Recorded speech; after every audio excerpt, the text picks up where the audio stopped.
Board flu प्रभाव रे अनेक चाषी क्षतिग्रस्त होते विशेषकर पुरी जिलार पिपिली सत्यवादी निमापड़ा एवं डेलांग ब्लॉक रो हजार हजार चाषी क्षतिग्रस्त होते एबे तांको मुंड उपरे आउ एक बोझ 3 मास धरी से माने कुकुड़ा चाष करिपारिबे नाही। 1 किलोमीटर जो अफेक्टेड एरिया रो 1 किलोमीटर व्यासार्ध भितरे कौनसी कुकुड़ा चाष हेबो नाही एवं बड़ कथा सामना को आसुची एवं कौन कौन सब निर्देश रही से संपर्क जानिबा आम सहित अच्छा डॉक्टर उमेश चंद्र बेहेरा अच्छा जे कि फिशरी एवं रिसर्च संस्थार जॉइंट डायरेक्टर अच्छा सर कौन कहबा आपनकर प्रथमे आपनकर परिचय आमे जानिया चाहिबू एवं ता सहित ए निर्देश जो बर्ड फ्लू देखा देइची आमर पुरी रो 4टा जगह रे 4टा ब्लॉक रो 4टा एपिसेंटर हेची आमर जहाँ निर्देश अच्छी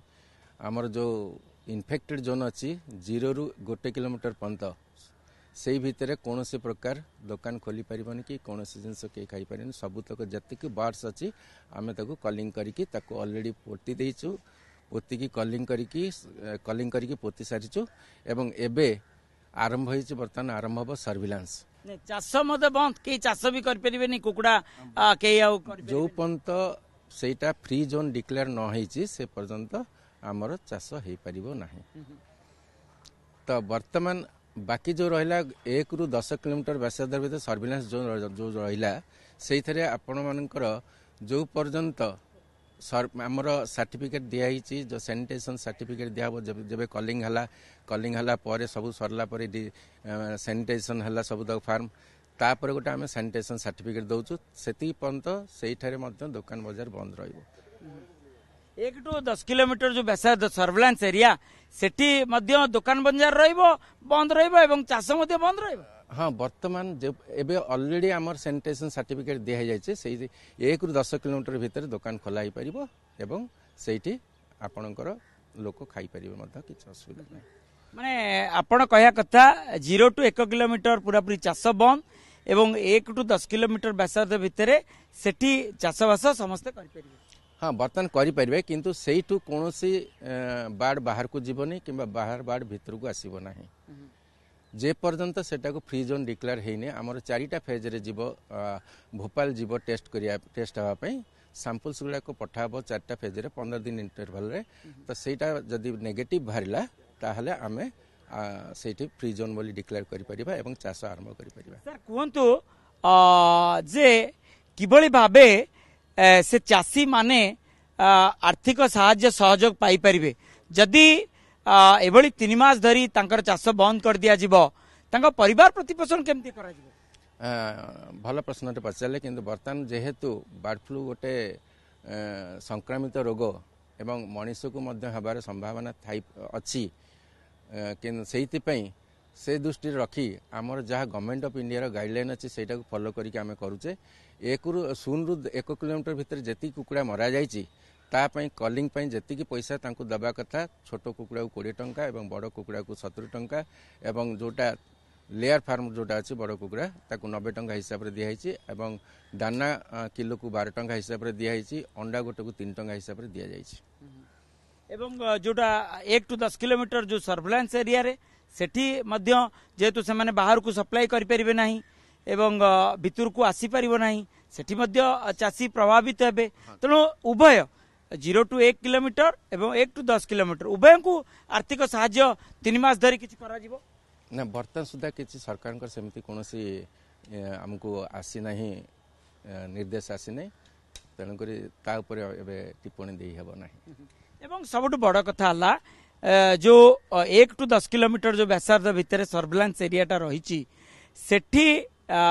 से माने तो बाहर को पठेबे नहीं किंबा भितर को आसपारे नहीं से कुकुड़ा किभली भाबे व्यवहार उपयोगी करा जिवो एवं ता ऊपर कौन निर्देशनामा रही ता ऊपर निर्देशनामा अच्छी 1 रु 10 किलोमीटर भितर जति कुकुड़ा अच्छी से जोन रे मध्य से जोन रे लोक खाई परिबे 70 डिग्री सेंटीग्रेड रे कौन से प्रकार प्रभाव पकेबने कुकुड़ार माने कुकुड़ा मांसर तेणुक आपण मैंने निहाती भाई रोषे कर खाई एवं 4टा परीक्षा जो करा जिवो से रक्त नमूना ना आउ कौन सब जीवो एवं तार नेगेटिव आसबार निहात दरकार हाँ से 3टा नमूना जीव रक्त नमूना जीव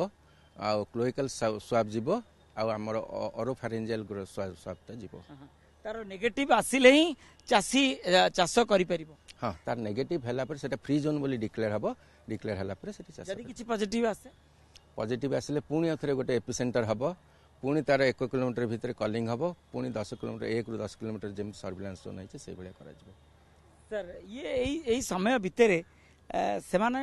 ତ ନିଶ୍ଚିତ ପକ୍ଷରେ ବିଡି ଉପରେ କୋରଡ଼ା ଏଭଳି ଏକ ସ୍ଥିତି ଉପୁଜିବ ଯଦି ପୁନର୍ବାର ପଜିଟିଭ ଆସିବ ଏବଂ ଅନ୍ୟ କେଉଁ ଜାଗାକୁ ବାର୍ଡ ଫ୍ଲୁ ଆସିଲାଣି କି ସେ ଉପରେ କିଛି ନାଇଁ, ସେଇଥିପାଇଁ ଆମର ଗୋଟେ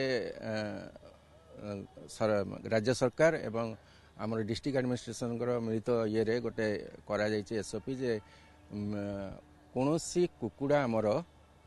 ବାହାରୁ ଭିତରକୁ ଆସିବ ନାହିଁ। ଦାନା ଆସିପାରିବ, ଯେଉଁ କୁକୁଡ଼ା ଅଛନ୍ତି ଦାନା ପାଇଁ ରଖା ହେଇପାରିବ ଏବଂ ଭିତର କୁକୁଡ଼ା ଗୁଡ଼ାକ ବାହାରକୁ ଯାଇପାରିବ, ଯେଉଁଟା ଫ୍ରି ଜୋନ୍ରେ ଅଛି କୁକୁଡ଼ା ସବୁ ବାହାରକୁ ଟ୍ରେଡିଂ ପାଇଁ ଯାଇପାରିବ।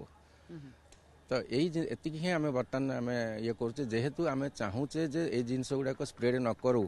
ତେଣୁକରି ଏଇ ଜିନିଷ ଗୁଡ଼ାକ କରିବାକୁ ଆମେ ବାଧ୍ୟ ହେଉଛେ। ଏବେ ଶୁଣାଯାଉଛି କଣାସ ଅଞ୍ଚଳ ମଧ୍ୟ ବାର୍ଡ ଫ୍ଲୁ ଆତଙ୍କ ଭିତରେ ଆସୁଛି ବୋଲି ଗୋଟେ ଆସୁଛି ଖବର। ହଁ, ଖବର ଆସୁଛି, ସେ ସାମ୍ପଲ ମଧ୍ୟ ପଠା ହେଇଛି, କ'ଣ ସାର୍ ଭୋପାଳକୁ ପଠା ହେଇଛି। ଭୋପାଳରୁ ଯଦି ପଜିଟିଭ ଆସିବ ତାପରେ ପୁଣି ଏଥିରେ ଯେମିତି ଆପଣଙ୍କର ଯେମିତି ପ୍ରୋଟୋକଲ ଅଛି ଗଭର୍ଣ୍ଣମେଣ୍ଟ ଅଫ୍ ଇଣ୍ଡିଆର ପ୍ରୋଟୋକଲ ଅନୁସାରେ ଆମେ ସେଇ ଅନୁସାରେ ଫଲୋ ପୁରୀ ଜିଲ୍ଲାର ଆଉ କେଉଁ ଅଞ୍ଚଳ କଣାସକୁ ଛାଡ଼ିଲେ? ନାଇଁ, ବର୍ତ୍ତମାନ ସୁଦ୍ଧା କୌଣସି ଖବର ନାହିଁ। ସଠିକ ଖବର କଣାସରୁ କେତେଟା ସ୍ୱାବ ଯାଇଛି ଏବଂ କେତେଟା ରକ୍ତ ନମୁନା ଆମର ସବୁଥିରୁ ଦିଆଯାଇଛି। ରକ୍ତ ନମୁନା ଦିଆଯାଇଛି, କ୍ଲୋଇକାଲ ସ୍ୱାବ ଯାଇଛି, ଅରୋଫାରେଞ୍ଜିଆଲ ସ୍ୱାବ ଯାଇଛି କଣାସରୁ। ଆପଣ ଶୁଣୁଥିଲେ ବଡ଼ ଖବର ଯେ ଆତଙ୍କ ଖେଳାଇଥିଲା ବାର୍ଡ ଫ୍ଲୁ ପିପିଲି ଅଞ୍ଚଳରେ, ସତ୍ୟବାଦୀ, ଡେଲାଙ୍ଗ, ନିମାପଡ଼ା। ଏବେ କଣାସ ଅଞ୍ଚଳରେ ମଧ୍ୟ ବାର୍ଡ ଫ୍ଲୁ ଆତଙ୍କ ସୃଷ୍ଟି ହୋଇଛି ଏବଂ ସ୍ୱାବ ନମୁନା ଯାଇଛି, ରକ୍ତ ନମୁନା ଯାଇଛି ଭୋପାଳ ରିସର୍ଚ୍ଚ ସେଣ୍ଟରକୁ ଯାଇଛି। ଯଦି ସେ ରିସର୍ଚ୍ଚ ସେଣ୍ଟରରୁ ପଜିଟିଭ ଆସିବ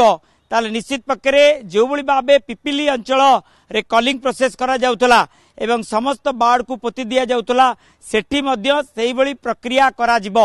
ତେଣୁ ବଡ଼ କଥା ସାମ୍ନାକୁ ଆସୁଛି। ଅନ୍ୟପଟେ 1 କିଲୋମିଟର ବ୍ୟାସାର୍ଦ୍ଧ ଭିତରେ ସମ୍ପୂର୍ଣ୍ଣ ଭାବେ 4ଟି ବ୍ଲକର ବିଭିନ୍ନ ସେଣ୍ଟର ରହିଥିଲା, ସେ ସେଣ୍ଟର ଗୁଡ଼ିକରେ ପୁରା ଚାଷ ବନ୍ଦ ଏବଂ 1 ରୁ 10 କିଲୋମିଟର ବ୍ୟାସାର୍ଦ୍ଧ ଭିତରେ ଯେଉଁ ସର୍ଭିଲାନ୍ସ ସେଣ୍ଟର ରହିଛି, ସର୍ଭିଲାନ୍ସ ଅଞ୍ଚଳ, ସେଠି ସେଠାର କୌଣସି କୁକୁଡ଼ା ନା ବାହାରକୁ ଯାଇପାରିବ ନା ବାହାରର କୁକୁଡ଼ା ଭିତରକୁ ଆସିପାରିବ। କିନ୍ତୁ ଖାଦ୍ୟ କୁକୁଡ଼ାମାନଙ୍କୁ ଯେଉଁ ଖାଦ୍ୟ ଯୋଗାଇ ଦିଆଯାଇଥାଏ ସେ ଖାଦ୍ୟ ଆସିବ ଏବଂ ସେମାନଙ୍କୁ ଯୋଗାଇ ଦିଆଯିବ। ଏବେ ଟୋଟାଲ ଡିପାର୍ଟମେଣ୍ଟ ସମ୍ପୂର୍ଣ୍ଣ ଭାବେ ବିଭାଗ ଏବେ କଣାସ ଅଞ୍ଚଳ ଉପରେ ନଜର ରଖିଛନ୍ତି, ସେଠି କେମିତି ବ୍ୟାପିବ ନାହିଁ ତା ଉପରେ ଗୁରୁତ୍ୱ ଦିଆଯାଉଛି। ପୁରୀରୁ କ୍ୟାମେରା ପର୍ସନ ସୋମନାଥ ଗୋଚିକାରଙ୍କ ସହ ମଧୁସୂଦନ ମିଶ୍ର, OTV।